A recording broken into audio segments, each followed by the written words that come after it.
The phone call came at 3:14 on December 23rd, that liminal moment when afternoon hasn't quite surrendered to evening, but shadows have already begun to lengthen across freshly polished silver and crystal.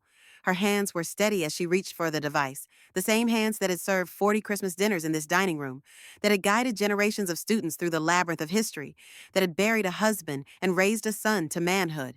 The message lasted 26 seconds.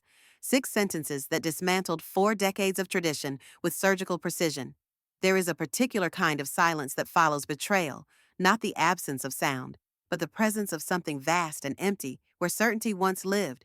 It fills a room like invisible smoke, seeping into the furniture, the wallpaper, the very foundations of a home built on the assumption of belonging. Outside, Manhattan glittered with holiday lights, oblivious to the cold transformation occurring within these brownstone walls.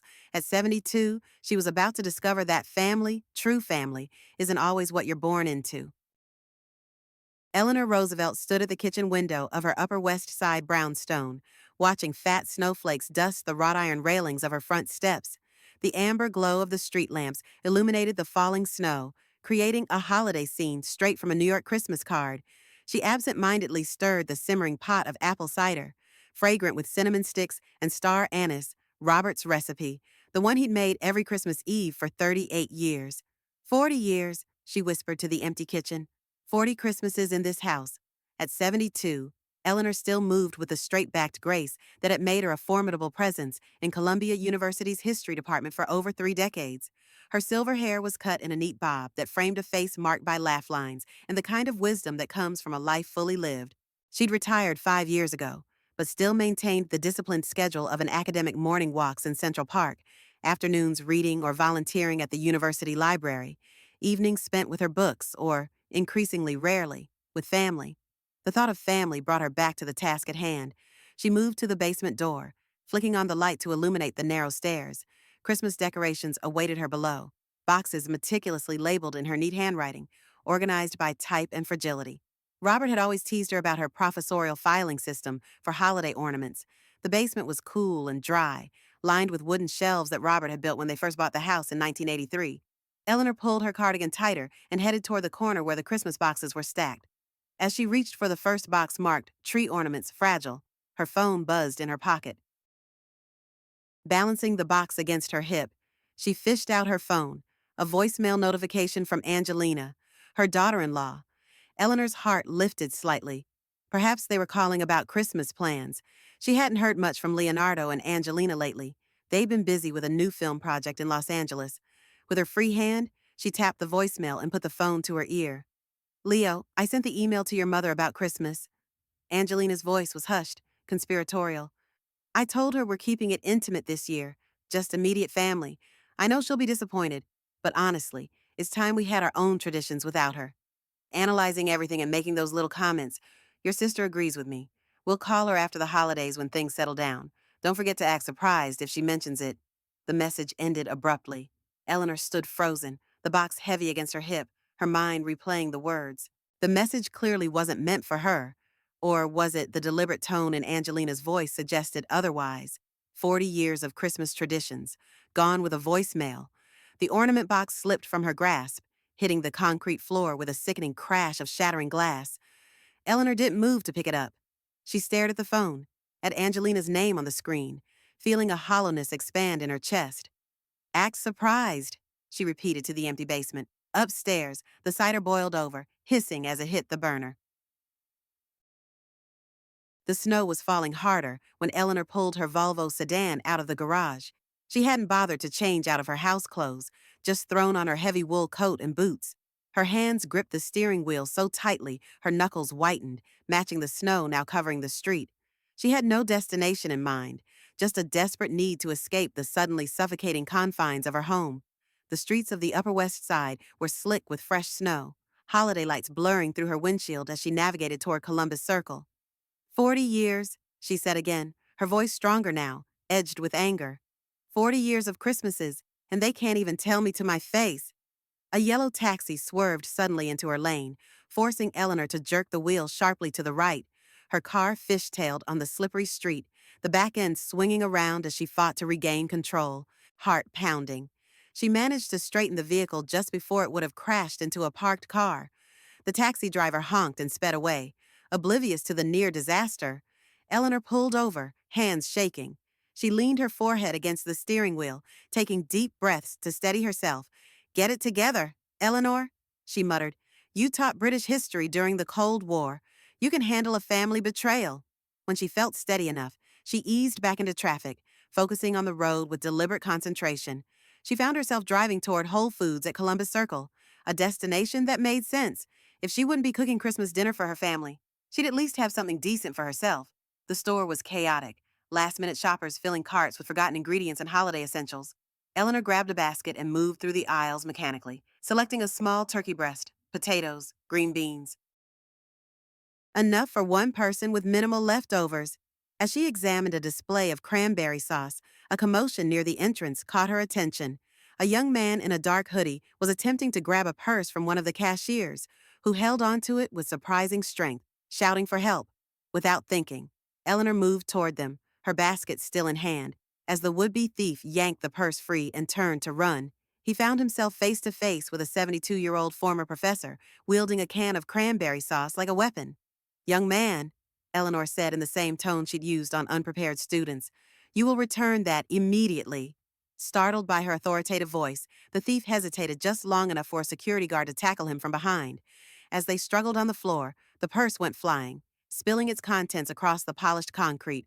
Eleanor calmly set down her basket and began collecting the scattered items: lipstick, wallet, keys, phone, as customers applauded and the cashier thanked her profusely. It was nothing, Eleanor said, handing back the reassembled purse. I've faced scarier situations in faculty meetings. The store manager insisted on checking Eleanor out personally, thanking her repeatedly and offering her a gift card, which she politely declined. By the time she left the store, the snow had piled up several inches on the sidewalk and was still coming down heavily. Outside the store, Eleanor spotted a woman struggling with several grocery bags while trying to manage two small children. The woman, young, beautiful, clearly exhausted, was attempting to keep the children from running into the street while balancing her purchases. Sasha Malia, stay close to me, the woman called as one of the girls darted toward a holiday display. As Eleanor watched, one of the grocery bags split open, spilling oranges that rolled across the snowy sidewalk. The woman closed her eyes briefly in apparent defeat. Let me help you with that, Eleanor said, stepping forward to gather the runaway fruit. The woman looked up, relief washing over her face. Thank you so much. I'm afraid I'm having one of those days. We all have them, Eleanor replied, depositing the oranges into her own sturdier bag and offering it to the woman. I'm Eleanor. Michelle, the woman said, juggling her remaining bags to shake Eleanor's hand. And these are my daughters, Sasha and Malia. The older girl, maybe 7, gave a small wave. The younger one, about 5, hid partially behind her mother's leg, but offered a shy smile. Are you heading far? Eleanor asked, noting that none of them were dressed quite warmly enough for the worsening weather. Just to our apartment near the park, Michelle said. Though in this snow, it suddenly seems very far. My car's in the shop, and I didn't expect the storm to hit so early. Eleanor made a quick decision. Let me drive you. My car's just across the street.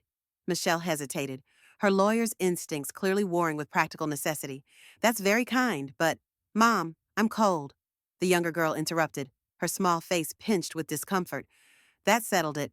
I promise I'm not an axe murderer, Eleanor said with a small smile.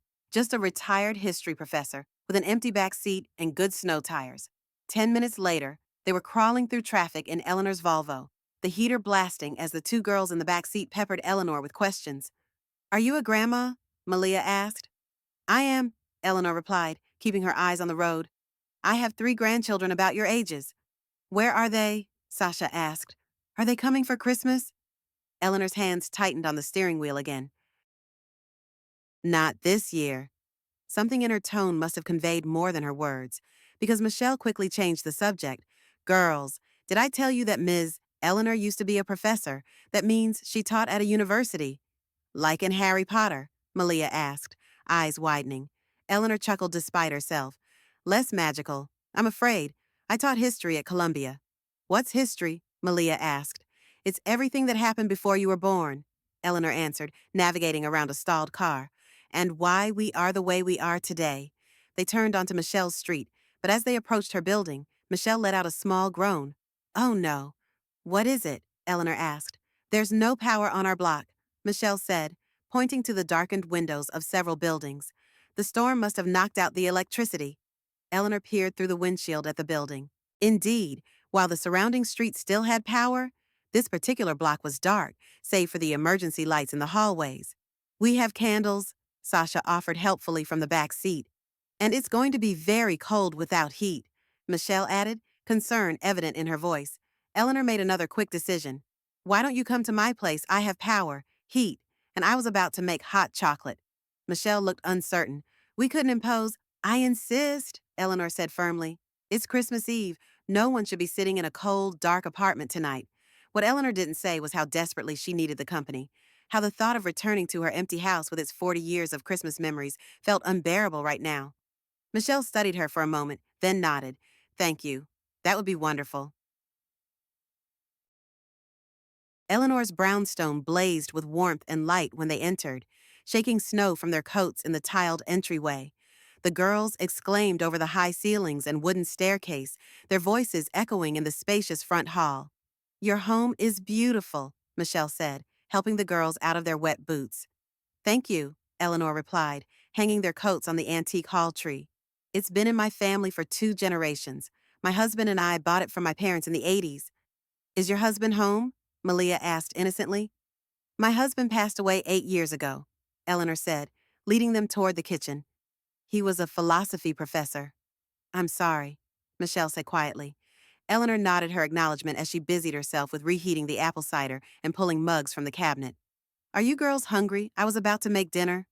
We don't want to trouble you, Michelle began, but Eleanor waved away her concern. It's no trouble. I was planning to cook anyway. As Eleanor prepared a simple meal of pasta with roasted vegetables and garlic bread, she learned that Michelle was a lawyer specializing in civil rights cases, divorced for 2 years from the girl's father, and working hard to establish herself at a new firm while raising her daughters. It's challenging, Michelle admitted as she helped set the table. Their father moved to Chicago after the divorce, so he doesn't see them as often as he should. And your parents? Eleanor asked. Both gone, Michelle said with a sad smile. My mother died when I was in law school. My father just before my divorce. Eleanor nodded in understanding. Loss was a language she spoke fluently. After dinner, Eleanor brought out a box of ornaments she'd managed to salvage from the basement. I thought perhaps you girls might help me decorate the tree, she suggested. If your mother doesn't mind. Sasha and Malia looked to Michelle with pleading eyes. Of course not, Michelle said, though I should check if our building has power yet. A quick phone call confirmed that the outage was expected to last until morning.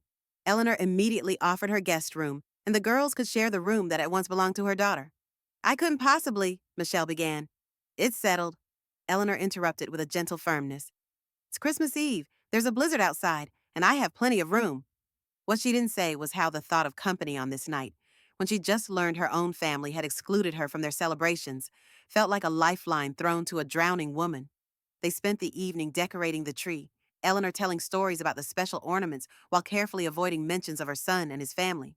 The girls hung colorful glass balls and ceramic figures with careful hands, their faces glowing in the lights of the tree.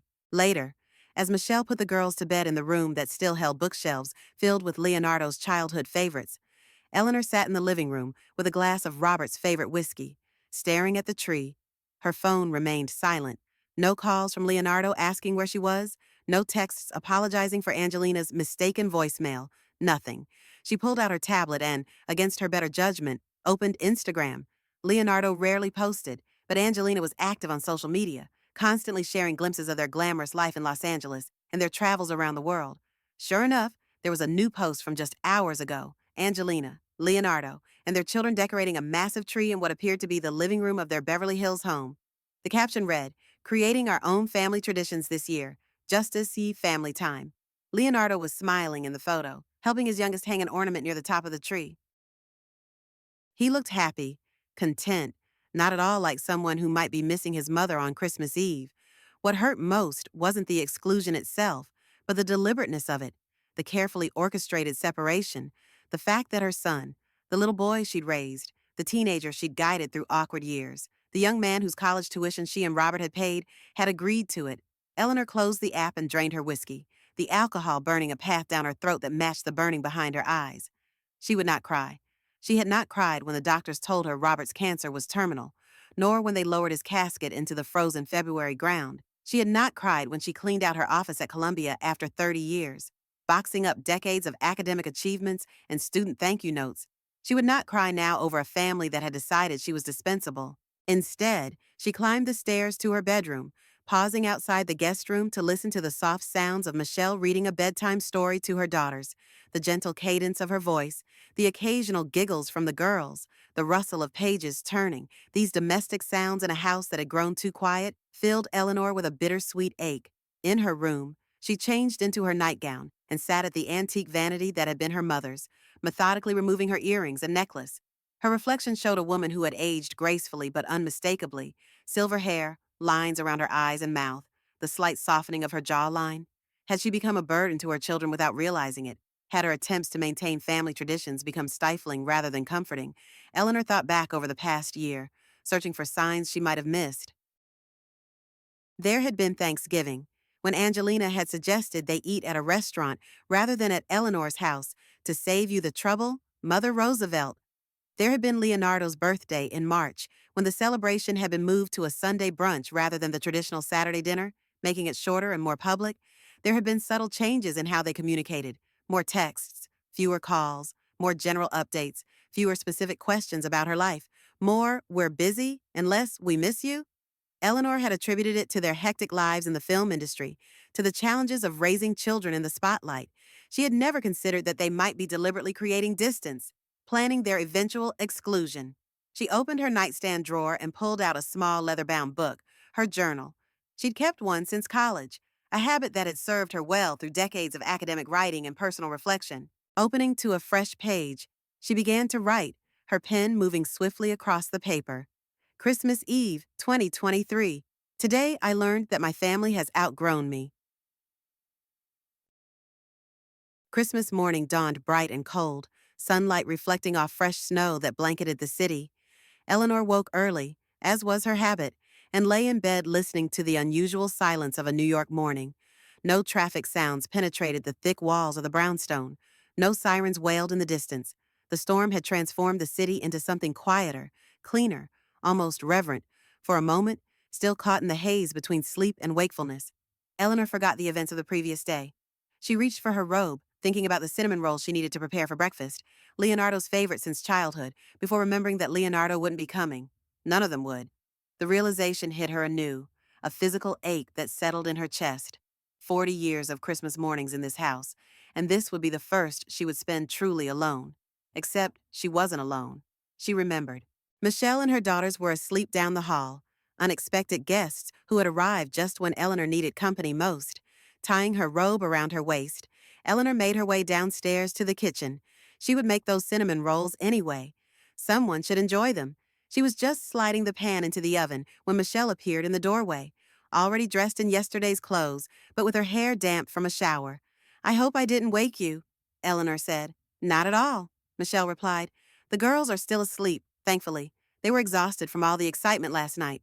"Coffee," Eleanor offered, gesturing to the pot she'd already brewed. "Please," Michelle said gratefully, accepting a mug. "And thank you again for taking us in. I checked, and our building still doesn't have power. They're saying maybe by noon." "Stay as long as you need," Eleanor said, meaning it. "I've put cinnamon rolls in the oven, and I thought we might have eggs and bacon as well." Michelle studied her over the rim of her coffee mug. "You've done this before. Christmas breakfast, I mean." Eleanor nodded, turning to the refrigerator to hide the flash of emotion that crossed her face. "Every year for 40 years. And this year?" Michelle asked gently. Eleanor considered deflecting, changing the subject, maintaining the polite fiction that her family was simply celebrating elsewhere. But something about Michelle's direct gaze, the genuine concern in her voice, broke through Eleanor's carefully constructed barriers. "This year, my son and his wife decided they wanted Christmas without me," she said, the words coming out more sharply than she'd intended. "I received the news via a voicemail that wasn't meant for me." Michelle winced. "I'm so sorry. Eleanor, that's awful." Eleanor busied herself with taking plates from the cabinet, her movements precise and controlled. "It's fine. Families evolve. Traditions change. It's not fine, Michelle said quietly. It's hurtful and disrespectful, especially being told that way. Eleanor turned to face her, surprised by the vehemence in the younger woman's voice. Well, yes, it is. Have you talked to your son about it? No, Eleanor admitted, setting the plates on the counter with a small clatter. I haven't heard from him at all. Michelle's expression darkened. That makes it worse. Before Eleanor could respond, the patter of small feet announced the arrival of Sasha and Malia, still in their pajamas, their hair mussed from sleep. Merry Christmas, Malia exclaimed, throwing her arms around her mother's waist. Something smells amazing, Sasha added, her nose twitching appreciatively. Cinnamon rolls, Eleanor said, composing herself quickly. They'll be ready in about 10 minutes. Would you girls like some hot chocolate while we wait? The conversation shifted to safer topics. The continuing snow, plans for the day, exclamations over the tree that looked even more beautiful in the morning light streaming through the windows. Eleanor was grateful for the distraction, for the way the girls' excitement filled the spaces that might otherwise have been occupied by her own melancholy. After breakfast, Michelle insisted on helping with the dishes while the girls explored the bookshelves in the living room, exclaiming over titles they recognized and asking about others. You have a beautiful family, Eleanor said as she rinsed a plate and handed it to Michelle to dry. Thank you, Michelle replied with a small smile. They're my world. It hasn't been easy since the divorce, but we're finding our way. You're doing a wonderful job with them, Eleanor said sincerely. They're bright, polite, curious, everything children should be. Michelle's smile widened. That means a lot, especially coming from you. From me, Eleanor raised an eyebrow. I should have mentioned this earlier, Michelle said, setting down the dish towel. But I was actually a student of yours at Columbia. Not directly. I was in law school. But I took your class on constitutional history as an elective. Eleanor stared at her in surprise. You were my student when, fall semester, 2008. Michelle said, I sat in the back row and barely spoke, so I'm not surprised you don't remember me. But I never forgot your lectures. You made history come alive in a way none of my other professors did. Eleanor searched her memory, trying to place Michelle among the hundreds of faces that had passed through her classroom over the years. I'm sorry I don't remember. I taught so many students. Please, don't apologize, Michelle said quickly. It was a large lecture class, and I was just one of many law students fulfilling a requirement. But when I saw you yesterday, I recognized you immediately. Why didn't you say something? Eleanor asked. Michelle looked slightly embarrassed. It seemed, I don't know, inappropriate somehow. Here you were, helping us in a crisis, and I didn't want you to think I was only accepting because you were once my professor. Well, Eleanor said, feeling strangely touched. It's a small world indeed.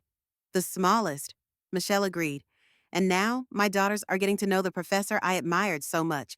Life is funny that way. They finished the dishes in companionable silence, the revelation creating a new dimension to their sudden connection.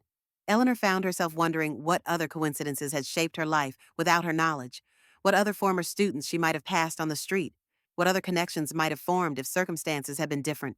What would you normally do on Christmas Day? Michelle asked as they rejoined the girls in the living room. Eleanor settled into her favorite armchair. Considering the question, well, traditionally, my son and his family would arrive around 11. We'd open gifts, have appetizers, and then dinner around 4. Board games afterward, sometimes a movie. She kept her tone light, matter of fact, though the images of those past Christmases flashed vividly in her mind, Leonardo carving the turkey as Robert had once done, the grandchildren tearing into presents, Angelina complimenting the table settings while subtly rearranging the silverware. Would you like to keep some of that tradition today? Michelle asked. The girls and I should get out of your hair soon, but we could stay for a while if you'd like company. Eleanor was about to decline politely. These near strangers had already done more than enough by filling her empty house with life on Christmas Eve. When her phone chimed with a text message, her heart jumped, thinking it might be Leonardo, finally reaching out, but it was Taylor, her younger sister. Merry Christmas. Ellie, call when you can. I want to hear all about the family gathering. XOXO. Eleanor stared at the message. Taylor didn't know. Of course she didn't. Why would Angelina or Leonardo have informed her sister that Eleanor had been excluded from Christmas? Everything okay? Michelle asked, noting Eleanor's expression. It's my sister, Eleanor said, setting down the phone without replying. She lives in Nashville, thinks I'm having Christmas with my son's family. You haven't told her, Eleanor shook her head. It just happened yesterday, and honestly, I'm not sure I want to tell her yet. She and Leonardo are close. It would put her in an awkward position. What she didn't say was that admitting the situation to Taylor would make it real in a way she wasn't quite ready to face, would force her to articulate feelings she was still processing. I understand, Michelle said. Family dynamics are complicated. That they are, Eleanor agreed. She glanced out the window at the snow-covered street, making a sudden decision. I think I'd like to go for a walk, see the city on Christmas morning. Would you and the girls care to join me? Michelle looked surprised but pleased. We'd love to, if you're sure. Absolutely sure, Eleanor said firmly. Christmas in New York should be experienced, not just observed from a window. Half an hour later, bundled in extra scarves and hats Eleanor had unearthed from her closet, they set out into the crisp winter air. The sky was a brilliant blue, the sun transforming the blanket of snow into a dazzling display of crystalline white. Many of the sidewalks had been shoveled, creating pathways through the winter wonderland. Eleanor led them toward Central Park, pointing out architectural details on the grand old buildings they passed, sharing historical anecdotes about the neighborhood she'd called home for 4 decades. The girls listened with varying degrees of interest, more captivated by the holiday decorations adorning storefronts and doorways. In the park, they found a winter scene straight from a storybook, the bare trees draped in snow, the paths winding through white blanketed landscapes, other families and couples taking advantage of the beautiful day, despite the cold. Let's go see the big tree, Eleanor suggested, referring to the massive Christmas tree at Rockefeller Center. It's a bit of a walk, but well worth it. Are you sure it's not too far? Michelle asked, eyeing the girls who were already pink-cheeked from the cold. We can take the subway part of the way, Eleanor assured her. And stop for hot chocolate if anyone gets too cold. The subway was running on a limited holiday schedule, but they managed to catch a train that would take them most of the way to their destination. The girls were thrilled by the underground adventure, asking endless questions about the subway system that Eleanor answered patiently. Rockefeller Center was crowded despite the snow, filled with tourists and New Yorkers alike who had come to see the famous tree in its Christmas Day glory. Eleanor led them to a good vantage point, watching the girls' faces light up at the sight of the enormous evergreen decked in thousands of lights and ornaments, the ice skating rink below filled with holiday revelers. It's beautiful, Michelle said, standing beside Eleanor as the girls pressed against the railing for a better view. It is, Eleanor agreed. Robert and I used to bring Leonardo here every Christmas when he was small. He loved watching the skaters. She hadn't meant to mention her son, had been carefully avoiding references to her family all morning, but something about the familiar scene had loosened the tight control she'd maintained on her memories. Michelle seemed to sense her discomfort. Would you like to get closer? Maybe take a photo of the girls with the tree? Eleanor nodded gratefully. Yes, let's do that. They made their way through the crowd, finding a spot where the enormous tree formed a perfect backdrop. Eleanor took Michelle's phone and prepared to snap a photo of her with her daughters, framing the shot carefully. And that's when she saw them, across the plaza. Standing near the skating rink was Leonardo. Beside him stood Angelina, elegant in a red wool coat, and their 3 children, all matching in green scarves. With them was an older couple Eleanor recognized as Angelina's parents. They were posing for a photo, laughing, the picture of holiday family harmony. Eleanor froze, the phone still raised, her finger hovering over the button. Leonardo looked up at that exact moment, his gaze sweeping the crowd, and landed directly on her. She saw the recognition dawn on his face, followed immediately by something that looked uncomfortably like guilt. He said something to Angelina, who turned to follow his gaze. For a long, suspended moment, Eleanor and her son stared at each other across the crowded plaza. She waited for him to wave, to gesture her over, to acknowledge her in some way. Instead, he gave a small, awkward nod, then turned back to his family as if he'd merely spotted a casual acquaintance. The dismissal was so casual, so complete, that Eleanor felt it like a physical blow. Her hand lowered, the photo forgotten. Eleanor. Michelle's voice seemed to come from far away. Are you all right? Eleanor tore her gaze away from her son's back, focusing with effort on Michelle's concerned face. Yes, I'm fine. Just thought I saw someone I knew. She managed to take the photo, her hands steady by sheer force of will. When she glanced back toward the skating rink, Leonardo and his family were gone. I think I'd like to go home now, Eleanor said quietly. Michelle studied her face, then nodded without pressing for details. Of course, girls, we're going to head back to Ms. Eleanor's house. The return journey passed in a blur for Eleanor. She responded automatically to the girl's chatter, smiled at appropriate moments, navigated the subway and streets with the instinctive knowledge of a longtime New Yorker. But inside, she felt hollow, scraped out by the casual cruelty of her son's dismissal. It wasn't just that he'd seen her and failed to invite her to join them. It was the realization that their estrangement wasn't a misunderstanding or a temporary situation. It was intentional, planned, discussed. Her son had looked her in the eye and chosen to walk away. By the time they reached her street, heavy clouds had moved in, and fresh snow was beginning to fall. The temperature had dropped noticeably, the wind picking up with a bitter edge that cut through layers of winter clothing. Careful on the steps, Eleanor cautioned as they approached her brownstone. They might be icy. She was just reaching for the railing when her foot hit a patch of black ice hidden beneath a dusting of fresh snow. Her legs went out from under her, and she fell backward, hitting the stone steps hard before she could catch herself. The pain was immediate and intense, a sharp, burning sensation in her hip and back that took her breath away. She heard Michelle's alarmed cry, felt hands on her shoulders, saw the concerned faces of Sasha and Malia peering down at her through a haze of pain. "Don't move," Michelle was saying, her lawyer's composure replaced by urgent concern. "You might have broken something." "I'm fine," Eleanor insisted, though the pain shooting through her hips suggested otherwise. "Just help me up. We should call an ambulance," Michelle said firmly, already pulling out her phone.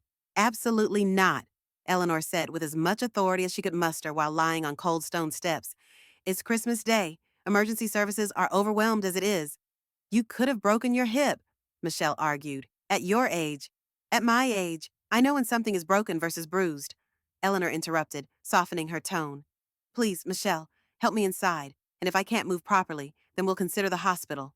Michelle looked unconvinced, but eventually relented, carefully helping Eleanor to her feet.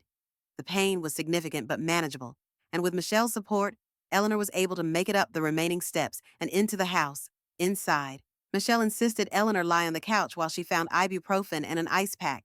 The girls hovered nearby, their faces solemn with concern. "Are you going to be okay, Ms. Eleanor?" Sasha asked, her voice small. "I'm going to be just fine," Eleanor assured her, touched by the child's worry. "Just a nasty fall, nothing that rest won't cure." As Michelle returned with pain relievers and ice, Eleanor's phone rang again. This time it was Taylor calling, not just texting. Eleanor hesitated, then answered, putting the phone on speaker so she wouldn't have to hold it. "Merry Christmas, Taylor?" "Merry Christmas, sis?" Taylor's voice, warm and slightly twangy from decades in Tennessee, filled the room. "How's the family gathering? Is Leonardo still making those terrible puns at dinner?" Eleanor closed her eyes briefly, considering her response. She could lie, pretend everything was normal, spare herself the humiliation of admitting she'd been excluded. But she was tired of pretending. "Actually, Taylor," she said, "there is no family gathering. At least, not one that includes me." "What?" Taylor's shock was evident even through the phone. "What are you talking about? Leonardo and Angelina decided to have Christmas without me this year," Eleanor said, keeping her voice even. "Just immediate family, as Angelina put it. Just immediate Ellie. You are immediate family. You're his mother, for God's sake." "Apparently, that distinction no longer applies," Eleanor said dryly. "I'm going to call him right now," Taylor said, outrage clear in her voice. "This is completely unacceptable. Please don't," Eleanor said quickly. "I don't want to create a family drama." "It's already a family drama, and you didn't create it," Taylor shot back. "Where are you now? Please tell me you're not alone on Christmas." Eleanor glanced at Michelle and the girls, who were trying to look like they weren't listening to the conversation. "I'm not alone. I have friends with me." "Friends. Since when do you have friends who aren't faculty members who winter in Florida?" Eleanor had to smile at her sister's bluntness. "Since yesterday, actually, it's a long story." "I want to hear every detail," Taylor said. "And then I want to hear your plan for dealing with Leonardo and that wife of his." "We'll talk about it after the holidays," Eleanor promised. "Right now, I'm dealing with a minor injury and would like to rest." "Injury? What injury?" "Ellie, what's going on?" "I slipped on the steps." "Nothing serious," Eleanor assured her. "Michelle is taking good care of me." "Who's Michelle Ellie? I swear, if you don't start explaining, I'll call you tomorrow." "Taylor," Eleanor interrupted. "I promise. Love you." She ended the call before her sister could protest further. "Your sister sounds protective," Michelle observed. adjusting the ice pack on Eleanor's hip. That's one word for it. Eleanor agreed with a small smile. Taylor has always been the firebrand of the family. She wanted to call my son and give him a piece of her mind. I don't blame her, Michelle said. If someone treated my girls that way, I'd be furious. Eleanor sighed, the pain in her hip momentarily overshadowed by the deeper ache in her heart. The truth is, I don't know what to do about it.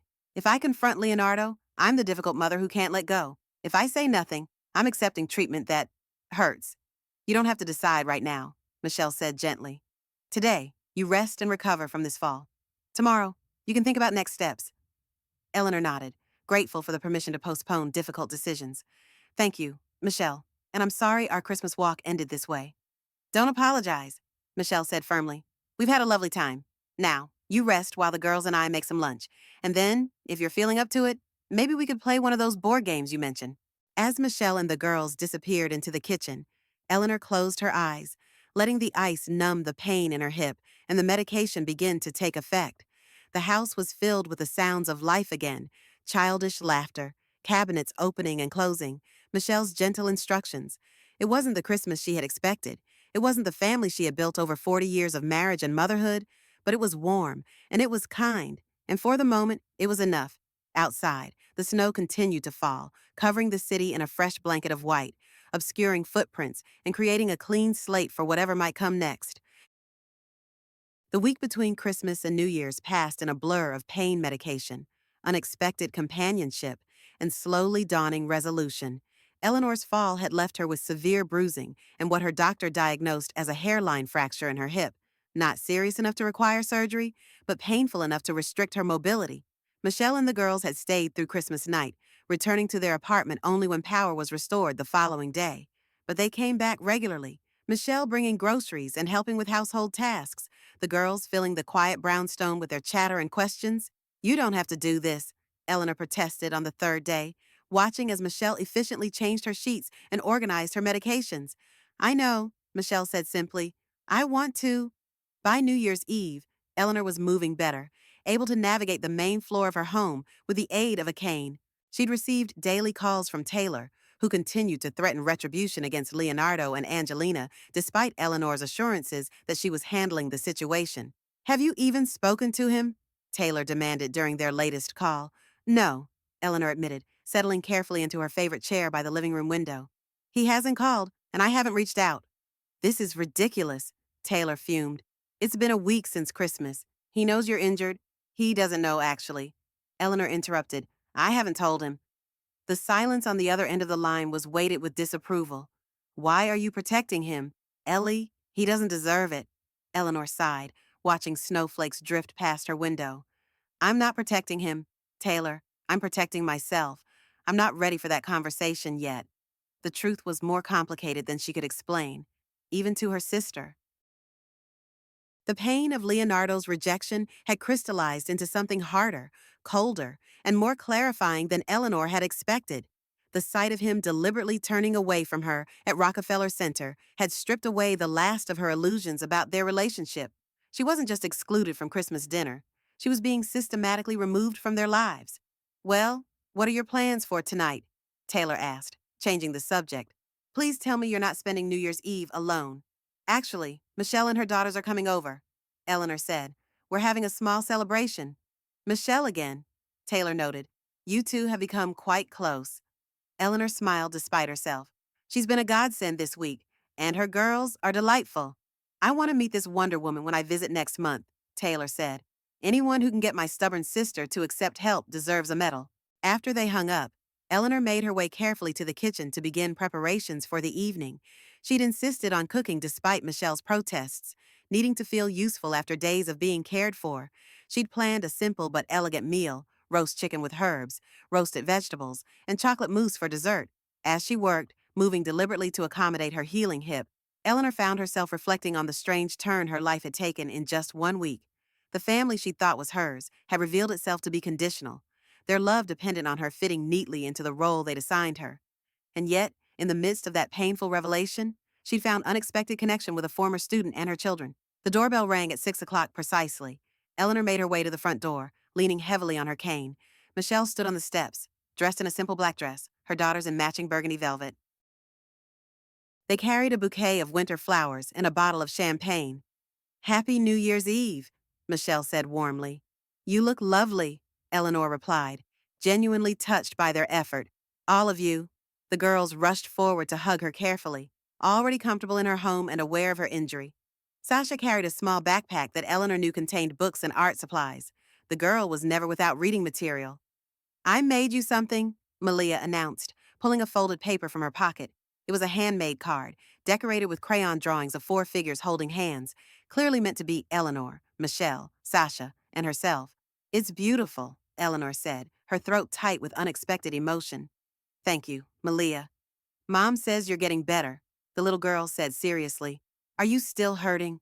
"Only a little," Eleanor assured her, touched by the child's concern. "And it gets better every day."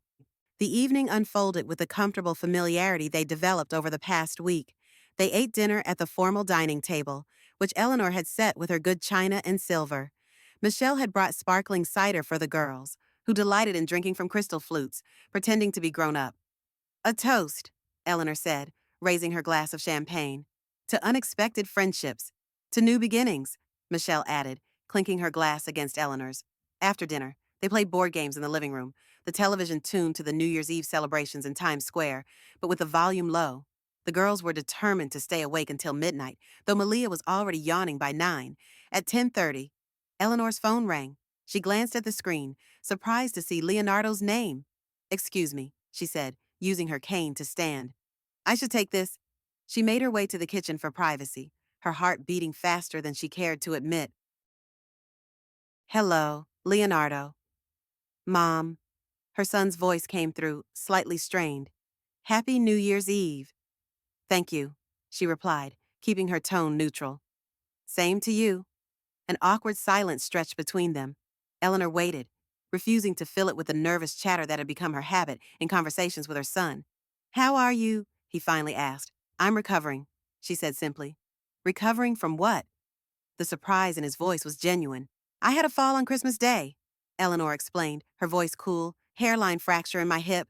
Nothing serious, but rather painful." "My God, Mom, why didn't you call me?" The concern in his voice might have moved her a week ago. Now it just underscored how disconnected they'd become. "For what purpose?" she asked quietly. "You made it quite clear at Rockefeller Center that you preferred to maintain your distance." Another silence, heavier this time. "You saw us at Rockefeller Center." "Yes, Leonardo, I saw you." "You saw me. You chose to walk away." I I didn't know what to do," he admitted. "It was awkward." "Awkward," Eleanor repeated, the word sharp as glass. "Yes, I imagine acknowledging your mother in public would have been awkward after deliberately excluding her from your Christmas celebrations." "Mom, it wasn't like that." "Then what was it like, Leonardo?" Eleanor interrupted, her composure finally cracking. "Please explain to me what keeping Christmas intimate means if not excluding your mother." He sighed heavily. "It was Angelina's idea, initially. She felt that we needed to establish our own traditions, that the kids were getting confused about where Christmas happens and who's in charge of it." "And you agreed with her?" Eleanor said, not a question, but a statement. A pause. "I thought it might be good for us. Yes, to have our own thing, but I never meant for you to find out the way you did." That voicemail was clearly intentional. Eleanor finished for him. "Angelina meant for me to hear it." "What? No, she wouldn't." "Please don't insult my intelligence, Leonardo," Eleanor said, steel entering her voice. "I've been an educator for over 30 years. I know calculated behavior when I see it." In the living room, she could hear the girls laughing, Michelle's warm voice joining in, life continuing, new connections forming, while old ones frayed and snapped. "I'm sorry," Leonardo said finally. "I should have called you myself. Explained things better." "Yes, you should have," Eleanor agreed. "But you didn't. And now, here we are. Can we, can we have lunch next week? Talk about this in person." Eleanor considered the invitation, weighing her readiness for such a conversation against her desire for resolution. "I think that would be best, yes, but not next week. I'm still quite limited in my mobility." "The following week. Then there's that French place you like on 76th. Le Bernardin," Eleanor supplied. "Yes, that would be acceptable. Thursday the 12th, perhaps noon." "I'll make a reservation," Leonardo promised. Another silence fell between them, this one filled with all the things neither was ready to say. Eleanor could hear voices in the background on Leonardo's end. Angelina, probably, wondering who he was speaking to on New Year's Eve. I should go, Leonardo said finally. Angelina's parents are here, and we're about to have dessert. Of course, Eleanor said smoothly. Give everyone my best. She ended the call before he could respond, setting the phone down on the kitchen counter with deliberate care. Her hands were shaking slightly, but not from fear or hurt, from anger, a clean, clarifying anger that felt almost refreshing after days of confused pain. Eleanor Michelle appeared in the doorway, concern evident on her face. Everything okay? Eleanor turned, composing herself. That was my son. We're having lunch next month to discuss everything. Michelle studied her face. That's good, right? It's necessary. Eleanor replied. Whether it's good remains to be seen. She made her way back to the living room, where the girls had set up a game of Scrabble. Now, where were we? They played until 11:30, when Malia finally lost her battle with sleepiness and curled up on the couch, her head in her mother's lap. Sasha remained determinedly awake, though her eyes were heavy. 5 minutes to midnight, Michelle announced, turning up the volume on the television to watch the ball drop in Times Square. Eleanor looked around her living room, at the drowsy children, the scattered board game pieces, the half-empty glasses of sparkling cider and champagne. Not the New Year's Eve she had planned, but perhaps the one she needed. I have a confession to make, Michelle said suddenly, her voice low to avoid waking Malia. When you mentioned being a history professor that first day in the car, I didn't immediately place you. It was later, when I saw your full name on some mail in the hallway, that I realized who you were. Eleanor raised an eyebrow. Eleanor Roosevelt is a rather distinctive name. Michelle smiled. It is, but there's more. Your constitutional history class wasn't just an elective for me. It was the reason I chose civil rights law. Really? Eleanor was genuinely surprised. Michelle nodded. Your lecture on the 14th Amendment changed my entire perspective on what the law could do, how it could protect people. You probably don't remember, but you stayed after class one day to talk to me about a paper I was writing on gender equality and the Equal Protection Clause. Eleanor searched her memory, trying to conjure an image of a younger Michelle sitting in her classroom. I'm sorry, I still don't. I had shorter hair then, Michelle supplied, and I went by Michelle Robinson. It was my maiden name. Michelle Robinson, Eleanor repeated, the name triggering a vague recollection. Wait, were you the law student who wrote that brilliant paper comparing Ruth Bader Ginsburg's legal strategy to Thurgood Marshall's? Michelle's face lit up. You do remember. Of course I remember that paper, Eleanor said, the memory becoming clearer. I sent a copy to Ruth herself. We were college classmates.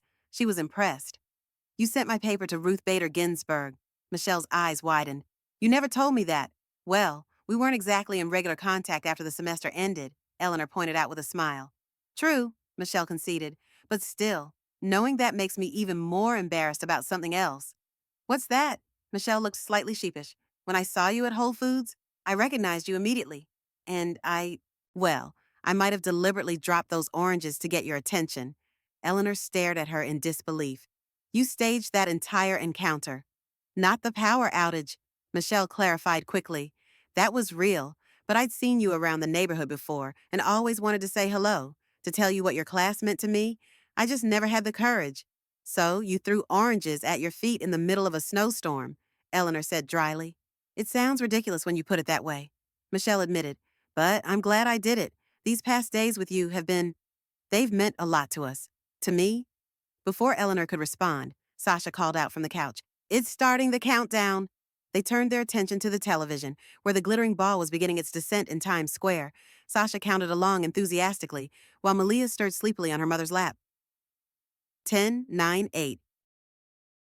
Eleanor found herself counting, too, marking the final seconds of a year that had brought unexpected pain and equally unexpected connection. 3, 2, 1, Happy New Year. The cheers from Times Square filled the room as confetti rained down on the television screen. Michelle leaned over to hug Eleanor carefully, mindful of her injury. Happy New Year, Professor, she said softly. Happy New Year, Michelle, Eleanor replied, feeling something unfamiliar unfurl in her chest. Not happiness exactly, but possibility. The sense that even at 72, life could still surprise her. January passed in a blur of physical therapy appointments, quiet evenings with Michelle and the girls, and preparations for her lunch with Leonardo. Eleanor's hip was healing well, though the doctor warned her that at her age, complete recovery would take time. "I'm 72, not 102, she told him tartly, "and I've been walking 2 miles a day in Central Park for decades, which is probably why you're recovering so well," he conceded. "Just don't push too hard, too fast." She'd taken his advice reluctantly, allowing Michelle to continue helping with grocery shopping and other tasks that required more mobility than she could manage comfortably. The arrangement had evolved into a natural routine. Michelle and the girls came for dinner 3 or 4 times a week, and Eleanor helped Sasha with her reading and Malia with simple math exercises. "You're practically running a one-woman after-school program," Michelle observed one evening as she watched Eleanor guide Sasha through a difficult passage in Charlotte's Web. "Once a teacher, always a teacher," Eleanor replied with a small smile. "Besides, Sasha has a natural aptitude for literature. Her vocabulary is remarkable for her age." The girl beamed at the praise, turning back to the book with renewed determination. These quiet domestic scenes had become the framework of Eleanor's days, providing structure and purpose during her recovery. But as her lunch date with Leonardo approached, she found herself increasingly preoccupied with questions about her future. What did she want from her relationship with her son and his family? What boundaries needed to be established? What was she willing to accept? And what would she no longer tolerate? The morning of January 12th dawned clear and cold, sunlight glinting off the remnants of the previous week's snowfall. Eleanor dressed with particular care, a charcoal gray suit with a silk blouse in deep blue, pearl earrings that had been her mother's, a touch of lipstick. "You look like you're going into battle," Michelle commented when she stopped by to drop off some books Eleanor had requested from the library. "In a manner of speaking, I am," Eleanor replied, adjusting her jacket in the hallway mirror. Michelle studied her reflection. "You know what you're going to say to him." "I've had nearly 3 weeks to prepare," Eleanor said dryly. "I think I can manage." "Well, call me after, if you want to talk," Michelle offered, "or come by the apartment. The girls would love to see you, and I'm making lasagna." Eleanor nodded, touched by the invitation. "I'll let you know." The taxi ride to Le Bernardin was uneventful, the driver unusually quiet, allowing Eleanor to gather her thoughts. She arrived 10 minutes early, as was her habit, and was shown to a corner table with a good view of the restaurant. Leonardo was already there, standing as she approached. He looked tired, she noted, with new lines around his eyes and a tension in his shoulders that hadn't been there at Christmas. "Mom," he said, stepping forward to help her with her chair. "How are you feeling?" "Much better, thank you," she replied, settling into her seat and placing her cane against the wall. "The doctor says I'm healing well," they ordered. Sole for her, salmon for him, and made stilted small talk about the weather and her recovery until the waiter had disappeared with their menus. "So," Leonardo said finally, "about Christmas?" "Before we discuss Christmas," Eleanor interrupted, her voice calm but firm, "I'd like to know something. Was it your idea or Angelina's to exclude me?" Leonardo looked uncomfortable, fidgeting with his water glass. "It wasn't about excluding you, Mom. It was about creating our own traditions." "That doesn't answer my question," Eleanor observed. He sighed. "It was Angelina's suggestion initially, but I agreed with her reasoning, which was that we needed to establish our own family identity, separate from inherited traditions." He stumbled slightly over the words, as if reciting something he'd rehearsed. "The kids are getting older, and we wanted them to have Christmas memories that were uniquely ours." "I see," Eleanor said, keeping her expression neutral. "And these uniquely yours memories couldn't include their grandmother because—" Leonardo had the grace to look embarrassed. "It wasn't personal. Mom, excluding your mother from Christmas after 40 years of shared celebrations feels remarkably personal." "Leonardo," Eleanor said, her voice sharpening despite her resolve to remain calm. "Angelina thought—" "I'm not interested in what Angelina thought," Eleanor cut in. "I'm interested in what you thought. What you decided, what you were willing to sacrifice." The waiter appeared with their appetizers, creating a momentary reprieve from the tension. Eleanor used the interruption to collect herself, to remind herself of the points she wanted to make without letting emotion override clarity. When they were alone again, she continued, her voice softer but no less determined. "Do you remember the Christmas when you were 16 and the power went out? We played Monopoly by candlelight. and you laughed so hard at your father's terrible strategy that you nearly fell out of your chair. Leonardo's expression softened. I remember, Dad kept trying to buy Baltic Avenue because he said it was undervalued real estate. He was a philosophy professor, not an economist, Eleanor said with a small smile. But my point is, that memory, that shared history, is part of who we are as a family. You can create new traditions without erasing the old ones. I wasn't trying to erase anything, Leonardo protested. Weren't you? Eleanor asked quietly. Because from where I'm sitting, it looks very much like you and Angelina have been systematically removing me from your lives for months now. Shorter visits, fewer calls, changing long-standing arrangements with minimal notice. Leonardo stared at her, clearly taken aback by her directness. That's not. We've been busy with the new film project, both of us working insane hours. I understand busy, Leonardo. I was department chair at Columbia while raising you and supporting your father's career. I know what busy looks like. Eleanor took a sip of her water. Busy doesn't explain the voicemail. Leonardo winced. That was unfortunate. Angelina didn't realize. Please, Eleanor interrupted. Let's not insult each other's intelligence. Angelina knew exactly what she was doing. The question is, their main courses arrived, providing another brief respite. Eleanor took a few bites of her soul, finding it perfectly prepared but tasteless in her current state of mind. I didn't know about the voicemail, Leonardo said finally. Not until after Christmas, when I asked if you'd called back about our invitation. Eleanor raised an eyebrow. Invitation? Angelina said she'd invited you to come later, just for dessert and presents with the kids. When you didn't respond, we assumed you were upset about not hosting the full dinner. The revelation landed like a stone in Eleanor's stomach. There was no invitation, Leonardo, just the message that Christmas would be intimate this year, just immediate family. Leonardo's face paled. She told me she called you back, that you declined. She lied, Eleanor said simply. They sat in silence for a long moment, the implications of this deception hanging between them. Eleanor watched her son's face as he processed the information, saw the moment when doubt gave way to realization. I believe you, he said finally, his voice subdued. And I'm sorry. I should have called you myself. Yes, you should have, Eleanor agreed. But the larger issue remains, whether or not Angelina extended a secondary invitation. The fact is that after 40 years of hosting Christmas dinner, I was informed via voicemail that my presence was no longer required for the main event, and you approved this decision. Leonardo looked genuinely distressed now. I didn't think it would hurt you this much. I thought you'd understand that as the kids get older, things change. Things change, Eleanor echoed. People grow, traditions evolve. I understand all of that, Leonardo. What I don't understand is why these changes required my complete removal rather than my inclusion in a new form. She leaned forward slightly, holding his gaze. I am not just an obligation to be managed or a tradition to be discarded. I am your mother. I have loved you and supported you for 41 years. I deserve better than to be dismissed via voicemail and ignored in public. Leonardo had the decency to look ashamed. You're right. You deserved better. I'm sorry. I accept your apology, Eleanor said formally. But I need you to understand something. My relationship with you, with your family, will be different going forward. I will no longer chase your attention or accommodate last-minute changes. I will no longer pretend that thoughtless behavior doesn't hurt me. She took a deep breath. I've spent the past 3 weeks reevaluating many things, Leonardo, including what I'm willing to accept in my relationships. What does that mean exactly? He asked, wariness creeping into his tone. It means that I expect to be treated with respect and consideration, Eleanor replied. It means that if you want me in your life, in your children's lives, you will need to make a genuine effort, not a token appearance when guilt or obligation demands it.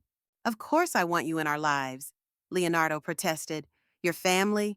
Am I? Eleanor asked quietly. Because family doesn't exclude family from holiday celebrations. Family doesn't lie about invitations. Family doesn't turn away when they see each other in public. The waiter approached to ask about dessert, but Eleanor waved him away. She'd lost her appetite entirely. I've hurt you, Leonardo said, his voice thick with regret. I didn't mean to, but I did.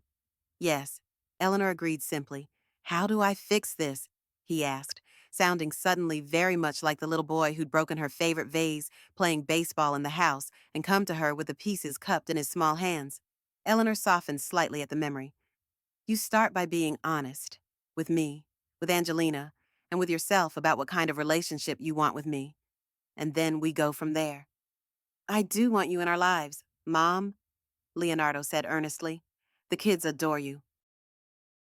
And despite everything, I know Angelina values your relationship too. Eleanor raised a skeptical eyebrow, but didn't contradict him. Then show me, not with grand gestures or promises, but with consistent actions over time.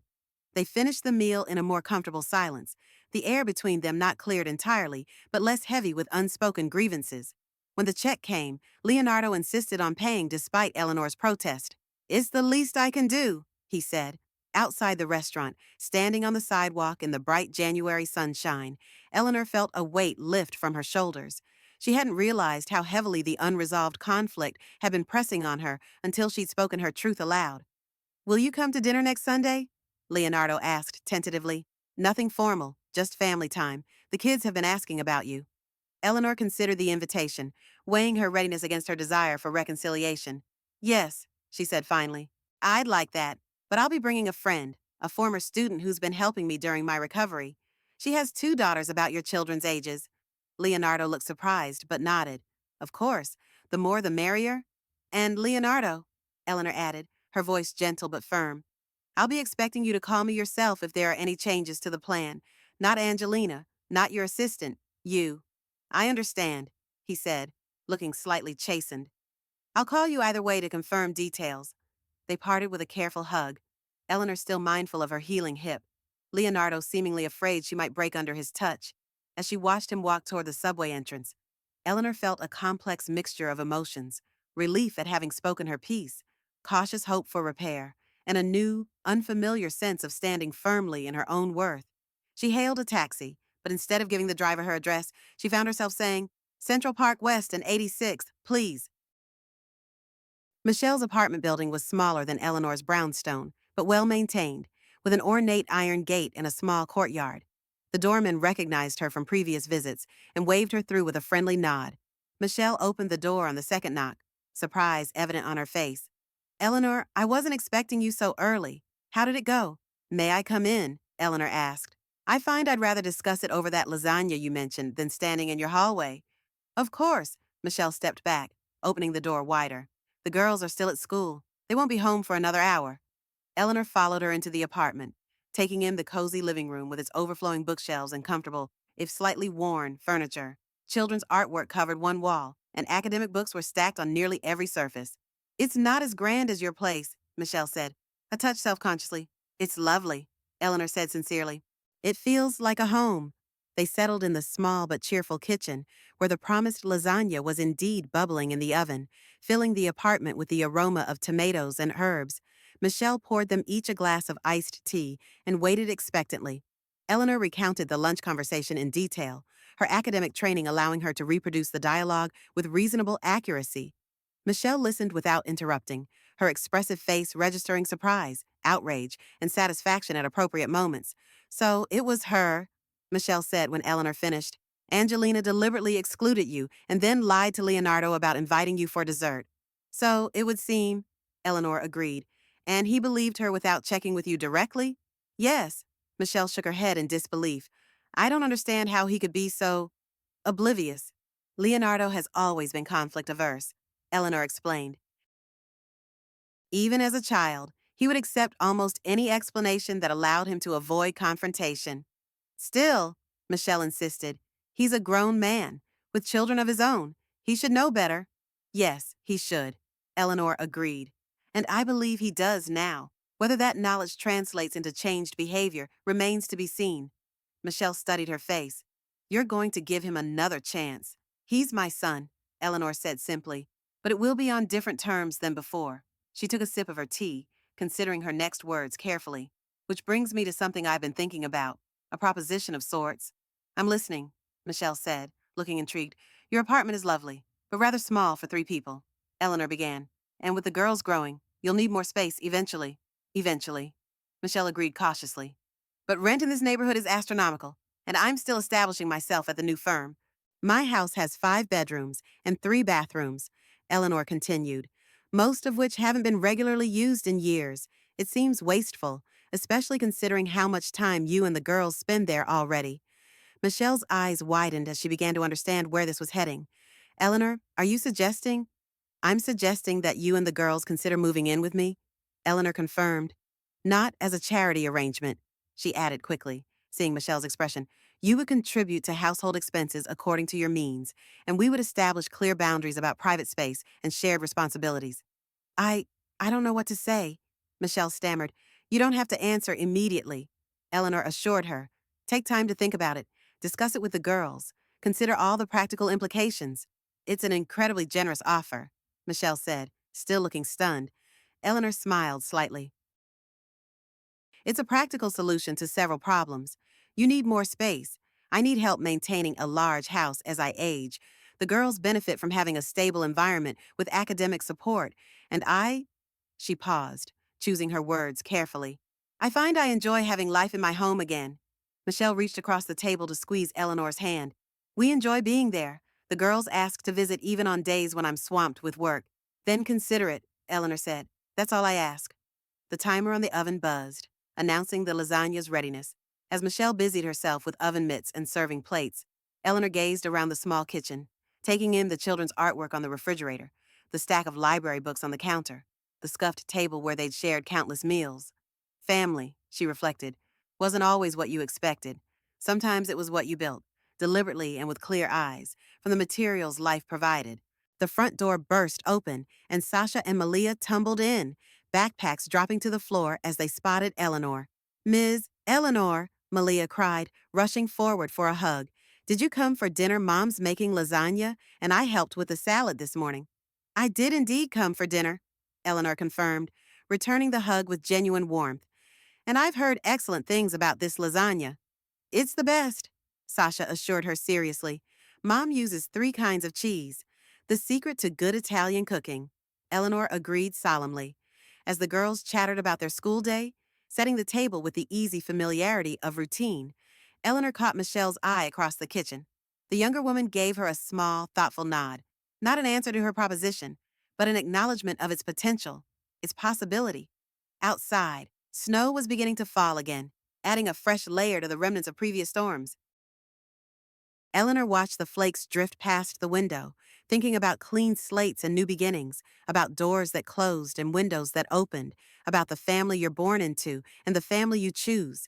At 72, with a healing hip and a newly clarified sense of her own worth, Eleanor Roosevelt found herself facing a future she hadn't anticipated, but now welcomed, one filled with challenges and opportunities, with boundaries and connections, with the messy, complicated, wonderful business of building a life that fit who she had become. Dinner's ready, Michelle announced, setting the steaming lasagna on the table. Eleanor took her place at the small kitchen table, surrounded by the warm chaos of Michelle and her daughters, and felt, for the first time since Christmas Eve, completely at home. The snow continued to fall over Manhattan that evening, softening the hard edges of the city, blanketing the old wounds and fresh beginnings alike. Eleanor watched it through the window, a cup of tea warming her hands, the sounds of children's laughter filling rooms that had known too much silence. 3 months ago, she'd stood in this same spot, clutching a shattered ornament and 40 years of expectations.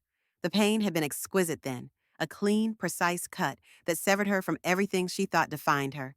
She had lost a Christmas, a tradition, a carefully constructed illusion of family. But in that shattering came clarity. In that exclusion, she found inclusion of a different kind. The fracture in her hip had healed more quickly than the fracture in her relationship with Leonardo, yet both were mending, differently, perhaps, than before, but with newfound strength in their very imperfection. She turned from the window to watch Michelle helping the girls with homework at the dining room table, the same table where generations of Roosevelts had gathered, now host to a family formed not by obligation, but by choice. Perhaps that was the most profound lesson of her 72nd year, that sometimes the deepest connections grow not from roots we inherit, but from seeds we deliberately plant in the winter of our greatest disappointment.